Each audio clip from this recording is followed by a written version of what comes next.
Hi everyone, ನಾನು ನಿಮ್ಮ ಸಂದರ್ಶಿನಿ ಸ್ವಾಮಿ. ಮನಸ್ಸೊಲ್ಲದ ಮದುವೆ ಕಥೆಯ ಮುಂದುವರಿದ ಭಾಗ. ಅದಕ್ಕೂ ಮೊದಲು ನನ್ನ ಕಥೆಗಳು ನಿಮಗೆ ಇಷ್ಟವಾಗಿದ್ದರೆ ತಪ್ಪದೆ ಕಮೆಂಟ್ ಮಾಡಿ, ಲೈಕ್ ಮಾಡಿ, ಶೇರ್ ಮಾಡಿ. ಹಾಗೆ ನನ್ನ ಚಾನಲ್ಗೆ ಹೊಸಬರಿದ್ದರೆ ಸಬ್ಸ್ಕ್ರೈಬ್ ಆಗಿ ಪಕ್ಕದಲ್ಲಿರುವ ಬೆಲ್ ಐಕನ್ನ ಕ್ಲಿಕ್ ಮಾಡಿ. ಇದರಿಂದ ನನ್ನೆಲ್ಲ ಕಥೆಗಳ ನೋಟಿಫಿಕೇಷನ್ ನಿಮಗೆ ಸಿಗುತ್ತೆ. ಸೊ ಬನ್ನಿ, ಕಥೆಯ ಮುಂದುವರಿದ ಭಾಗನ ನೋಡೋಣ. ಎಪಿಸೋಡ್ 85 ಇಂದಿನ ಸಂಚಿಕೆಯಲ್ಲಿ ಆದ್ಯ ಮಾತ್ರ ಹಾದಿ ಪ್ರತಿಯೊಂದು ಮಾತನ್ನು ಕೇಳಿನೇ ಸ್ಪೀಚ್ಲೆಸ್ ಆಗಿದ್ಲು. ಎಲ್ಲರ ಮುಂದೆ ಹೀಗೆ ಅವನು ತಪ್ಪಿ ಹಿಡಿತಾನೆ ಎಂದು ಭಾವಿಸಿರದ ಹುಡುಗಿ ಅವನ ವರ್ತನೆಗೆ ಕಳೆದು ಹೋಗಿದ್ದಾಳೆ. ಮುಂದೆ ಹಾದಿ ಬ್ಯಾಂಗ್ಳೂರ್ಗೆ ಬರ್ತಿದ್ದಂತೆ ಆ ಮನೇಲಿ ಬೇರೆ ಥರನೇ ವಾತಾವರಣ ಸೃಷ್ಟಿಯಾಗಿತ್ತು. ಸುಧಾ ಅವರು ಮಗನ ಮುಖ ನೋಡಿ ರೆಸ್ಟ್ ಮಾಡಿಬಿಟ್ಟ. ಬೇಗ ನೀನು ರಿಕವರಿ ಆಗು, ಮತ್ತೆ ಎಲ್ಲೂ ಹೋಗೋ ಹಾಗಿಲ್ಲ, ಗೊತ್ತಾಯ್ತಾ ಎಂದರು. ಆದಿ ನಾನು ಚೆನ್ನಾಗಿದ್ದೀನಿ ಎಂದ. ರಾಧಾ ಅಜ್ಜಿ ನೋಡಾದಿ, ನಿನ್ನ ಮದುವೆ ಕಣೋ, ನೀನು ರಾಜ್ಕುಮಾರನ ಥರ ಕಾಣಬೇಕು, ಮೊದಲೇ ಬೆನ್ನು ನೋವಾಗಿದೆ ಎಂದರು. ಆದಿ ಅಜ್ಜಿ ಸ್ವಲ್ಪ ಅಷ್ಟೇ, ಬಟ್ ಜಾಸ್ತಿ ಇಲ್ಲ ಎಂದ. ಆದಿ ಬಂದಮೇಲೆ ಇಡೀ ಮನೆ ಜನ ಎಲ್ಲ ಖುಷಿಯಾಗಿದ್ರು. ಆದಿ ಮದುವೆ ಜೊತೆಗೆ ವೈಭವ್ದು ಇತ್ತು. ಎರಡು ಮದುವೆಗಳಾಗಿದ್ದರಿಂದ ಮನೆಯಲ್ಲಿ ತುಂಬ ಕೆಲಸಗಳು. ಆದಿ ಮದುವೆ ತುಂಬ ಜನ ಬರೋದ್ರಲ್ಲಿ ಇದ್ದರು. ಹಾಗಾಗಿ ಎಲ್ಲ ಉಸ್ತುವಾರಿನೂ ರಮೇಶ್ ವಹಿಸಿಕೊಂಡಿದ್ರು. ಸಹನ ಕೂಡ ಪೂರ್ತಿ ಕೌಟಿಲ್ಯ ಫ್ಯಾಮಿಲಿ ಜೊತೆಗೆ ಬಿಲ್ಲ ಬಂಗಲೆಗೆ ಬಂದರು. ಮೈಕಲ್ ಮಗುನ ಮದುವೆಗೆ ಇನ್ನು 3 ದಿನ ಇದೆ ಎನ್ನುವಾಗ ಕರ್ಕೊಂಡು ಬರ್ತೀನಿ ಅಂದಿದ್ರು. ಆದ್ಯ ಮಾತ್ರ ಆದಿ ಜೊತೆಗೆ ಮಾತಾಡದೆ ತನಗೆ ಅಂತ ಕೊಟ್ಟಿದ್ದ ರೂಮ್ನಲ್ಲಿ ಇದ್ಲು. ಆದಿ ಅವಳನ್ನ ರೂಮ್ಗೆ ಹೋಗಿ ಮಾತಾಡಿಸ್ಬೇಕು ಎಂದು ಹೋಗುವಾಗ ಸುಪ್ರಿಯ ಅವರು ಅವನ ಕಿವಿ ಹಿಡಿದು, ಕಳ್ಳ, ಈಗೆಲ್ಲ ಹೋಗೋ ಹಾಗಿಲ್ಲ, ನೀನು ರೂಮ್ಗೆ ಹೋಗು, ಮುಂದೆ ಆದ್ಯ ಅಲ್ಲಿರಲ್ಲ, ನನ್ನ ರೂಮ್ನಲ್ಲಿ ಇರೋದು ಎಂದರು. ಆದಿ ತನ್ನ ಉಪ್ಪು ಮೇಲೆ ಮಾಡಿ, ಯಾಕಮ್ಮ, ಸ್ವಲ್ಪ ಮಾತಾಡೋದಿತ್ತು ಎಂದ. ಸುಪ್ರಿಯ ಅವರು, ಸೀರಿಯಸ್ ವಿಷಯ ಆಗಿದ್ರೆ ನೀನೀಗೆಲ್ಲ ಕಳ್ಳನ ಥರ ಹೋಗ್ತಿರ್ಲಿಲ್ಲ, ಡೌನ್ ಮಾಡಬೇಡ, ಹೋಗು ಮಗನೆ ಎಂದು ನಗುತ್ತಾ ಕಳಿಸಿದ್ರು. ಆದಿ ತನ್ನ ರೂಮ್ಗೆ ಹೋಗಿ ಆದ್ಯಗೆ ಕಾಲ್ ಮಾಡಿದ್ರೆ ಹುಡುಗಿ ಫೋನ್ ರಿಸೀವ್ ಮಾಡೋದೇ ಇಲ್ಲ. ಮೆಸೇಜ್ ಮಾಡ್ದ, ಆದ್ಯ ನಾನು ನಿನ್ನ ಜೊತೆ ಮಾತಾಡಬೇಕು, ಟೆರೆಸ್ ಮೇಲೆ ಬಾ ಎಂದು. ಆದ್ಯ ಆ ಮೆಸೇಜನ್ನು ನೋಡಿ ಏನು ಮಾತಾಡೋದಿದೆ ಎಂದು ಯೋಚಿಸಿ ಸರಿ ಎಂದು ಹೋಗ್ತಾಳೆ. ಆದಿ ಕೂಡ ಯಾರಿಗೂ ಕಾಣದಂತೆ ಫೋನ್ನಲ್ಲಿ ಮಾತಾಡುವಂತೆ ಬಂದವನು ಅಲ್ಲಿ ಆದ್ಯ ನಿಂತಿರುವುದನ್ನು ನೋಡಿ ಆದ್ಯ ಎಂದ. ಆದ್ಯ ಹಿಂದೆ ತಿರುಗಿ ನೋಡಿ ಕಣ್ಣು ಅರಳಿಸಿದ್ಲು. ಆದಿ, ಹೇಯ್, ಯಾಕೆ ಮಾತಾಡ್ತಿಲ್ಲ ಎಂದ. ಅಷ್ಟೇ. ಆದ್ಯ ಅವನ ಕಡೆ ನೋಡದೆ ಅವನ ಹಿಂದೆ ನೋಡೋದು ನೋಡಿ ಅವನಿಗೆ ಕ್ಯೂರಿಯಸ್ನಲ್ಲಿ ಹಿಂದೆ ತಿರುಗ್ದ. ಅಲ್ಲಿ ವೈಭವ್ ನಿಂತಿದ್ದ. ಆದಿ, ವೈಭವ್ ನೀನೇನಿಲ್ಲಿ ಎಂದ.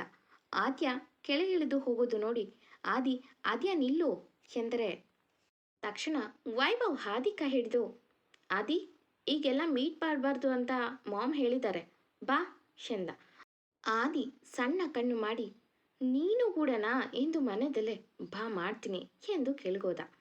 ಬ್ರಾಡ್ಲಿ ಅವರ ಫ್ಯಾಮಿಲಿನೂ ಅಲ್ಲಿಂದ 4 ದಿನದ ಮುಂದೆನೇ ಬಂದಿದ್ರು. ಎಲ್ಲ ಶಾಸ್ತ್ರನೂ ರಮೇಶ್ ತಮಗಾಗಿ ತಗೊಂಡಿದ್ದ ಮನೆಯಲ್ಲಿ ಸ್ಟಾರ್ಟ್ ಮಾಡಬೇಕು ಎನ್ನುವುದು ಸುಧಾ ಅವರ ಕನಸಾಗಿತ್ತು. ಯಾಕಂದರೆ ಸುಧಾ ಅವರಿಗೆ ಮಗನಿಗಾಗಿ ತೆಗಿತಿದ್ದು ಎಂದು ರಮೇಶ್ ಅವರು ಹೇಳಿದರು. ಅದರಲ್ಲಿ ಒಂದು ದಿನವೂ ಇವ್ರು ಯಾರು ಇರಲಿಲ್ಲ. ಬಟ್ ಈಗ ಅಲ್ಲೇ ಎಲ್ಲ ಮಾಡಬೇಕು ಎನ್ನುವ ಕನಸು. ಅದು ಅಲ್ಲದೆ ಅದು ಸಿಟಿ ಹೊರಗಿನ ಜಾಗ ಆಗಿತ್ತು. ರಮೇಶ್ಗೆ ತನ್ನ ಮಗನ ಮದುವೆ ಅಂದ್ರೆ ದೊಡ್ಡ ಸಂಭ್ರಮ. ಈಗ ಇರೋ ಒಬ್ಬ ಪ್ರೀತಿಯ ಮಗನ ಮದುವೆನ ಹೀಗೆ ಮಾಡಬೇಕು ಎಂದು ತುಂಬ ಪ್ಲಾನ್ ಮಾಡಿದ್ರು. ಅದರಂತೆ ಈಗ ರೆಡಿ ಮಾಡಿಸಿದ್ರು. 5 ದಿನಕ್ಕೂ ಮೊದಲೇ ಎಲ್ಲರೂ ಆ ಮನೆಗೆ ಹೋಗ್ತಾರೆ. ತಮ್ಮ ಮದುವೆಗೂ ಮೊದಲು ಆದಿ ತನ್ನ ತಂದೆ ತಾಯಿಗೆ ಒಂದು ದೊಡ್ಡ ಸರ್ಪ್ರೈಸ್ ಕೊಡಬೇಕು ಎನ್ನುವ ಆಸೆ ಇತ್ತು.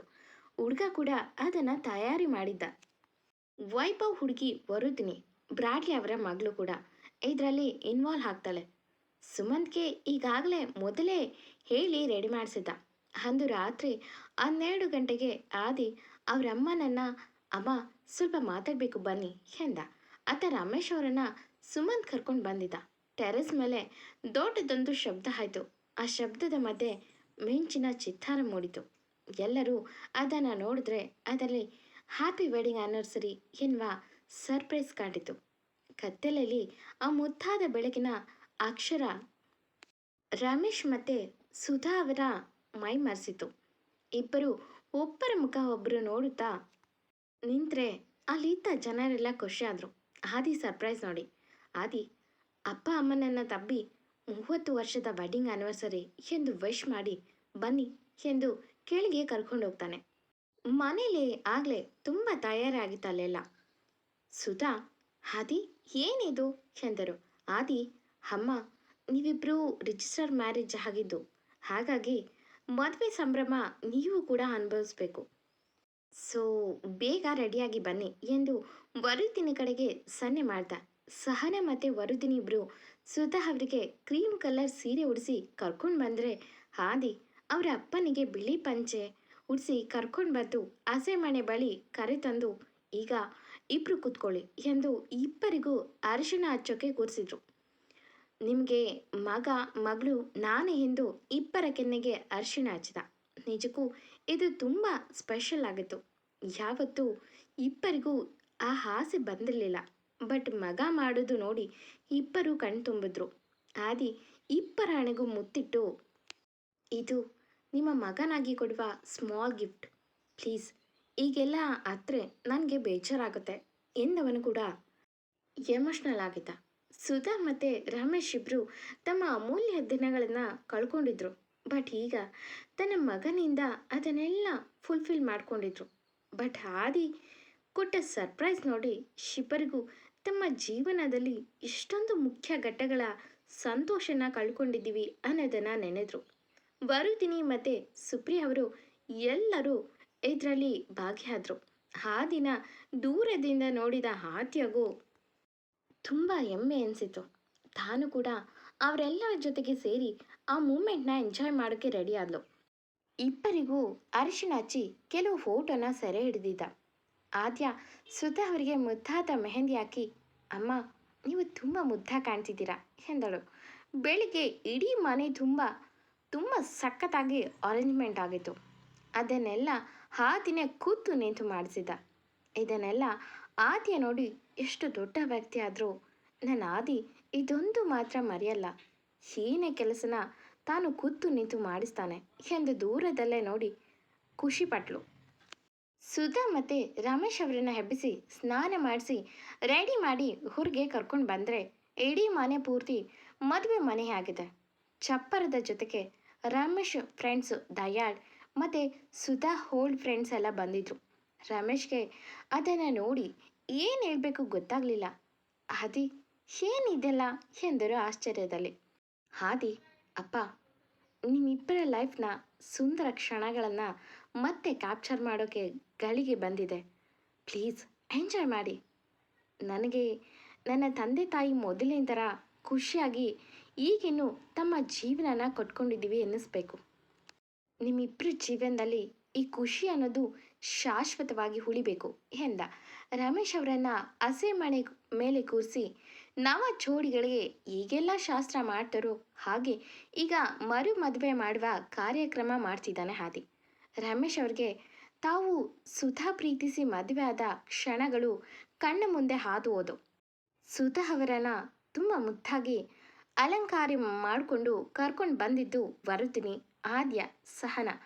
ಅಮ್ಮನನ್ನ ಈ ಥರ ನೋಡಿ ಆದಿ ನಿಜಕ್ಕೂ ಸ್ಟನ್ ಆಗಿದ್ದಾನೆ. ತನ್ನ ತಾಯಿ ಬ್ಯೂಟಿಫುಲ್ ಅಂತ ಗೊತ್ತಿತ್ತು. ಆದರೆ ಯಾವತ್ತೂ ಅವರು ಆಡಂಬರಕ್ಕೆ ಬೆಲೆ ಕೊಟ್ಟವರೇ ಅಲ್ಲ. ಸಿಂಪಲ್ ಸೀರೆ ಚೂಡಿದಾರ್ನಲ್ಲೇ ಇರೋರು. ಬಟ್ ಇವತ್ತು ಅವರ ಮುಖದಲ್ಲಿದ್ದ ಕಳೆ ನೋಡಿ ಆದಿ ಕಣ್ತುಂಬಿತು. ಚೆನ್ನಾಗಿದ್ರೆ ತನ್ನ ತಂದೆ ತಾಯಿ ಕೂಡ ಹೀಗೆ ಖುಷಿಯಾಗಿ ಇಷ್ಟು ವರ್ಷ ಚೆನ್ನಾಗೇ ಇರೋರು ಎಂದು. ಆದ್ಯಗೂ ಅದನ್ನು ನೋಡಿ ಮನಸ್ಸಿಗೆ ಭಾರ ಎನಿಸಿತು. ಯಾರದ ತಪ್ಪಿಗೆ ತಮ್ಮ ಅರ್ಧ ಜೀವನ ಕಳ್ಕೊಂಡಿದ್ದು 4 ಜೀವಗಳು, ಅದರಲ್ಲಿ ತನ್ನ ತಂದೆ ತಾಯಿ ಕೂಡ ಎಂದು ಕಣ್ಣು ತುಂಬಿದ್ಲು. ಇಬ್ಬರನ್ನು ಹಸೆಮಣೆ ಮೇಲೆ ಕೂರಿಸಿದ್ರೆ ರಮೇಶ್ ತನ್ನ ಸುಧಾನ ಮೊದಲಿನ ಲುಕ್ನಲ್ಲಿ ಕಂಡು ಫಸ್ಟ್ ಟೈಮ್ ಸುಧಾ ಅವರ ಮೇಲಿಂದ ತಮ್ಮ ಕಣ್ಣನ್ನು ತೆಗಿಲಿಲ್ಲ. ರಮೇಶ್ ಮತ್ತು ಸುಧಾ ಅವರ ಪ್ರೀತಿ ಒಂದು ರೀತಿ ಆಸೆಗಳನ್ನು ಮೀರಿದ್ದು. ಯಾವಾಗಲೂ ಸಿಂಪಲ್ ಲೈಫ್ ಲೀಡ್ ಮಾಡುವ ಇಬ್ಬರು ಹೀಗೆ ಇಷ್ಟು ಅದ್ಧೂರಿಯಾಗಿ ಮರು ಮದುವೆ ಆಗ್ತಿರೋದು ದೊಡ್ಡ ಸಂತಸದ ವಿಷಯ.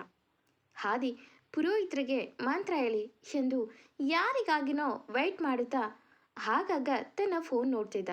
ಇನ್ನೇನು ತಾಳಿ ಕಟ್ಟಿ ಎನ್ನುವಾಗ 1 ನಿಮಿಷ ಎಂದು ಆದಿ ಹೊರಗೆ ಬೇಲ್ಸಾಗಿ ಹೆಜ್ಜೆ ಇಟ್ಟ.